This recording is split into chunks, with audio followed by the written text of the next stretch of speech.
好，如果这个手手摇把在转的时候，如果有异音，有发现说，哎，异音产生吼，那大概是手摇把可能要加点油。那油加在什么地方呢？油请加在这个握柄跟这根杆子之间的锁合的地方，就加在这个地方，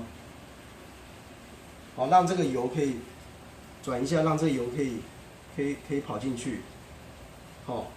那这个就是一般的机油，就可以了。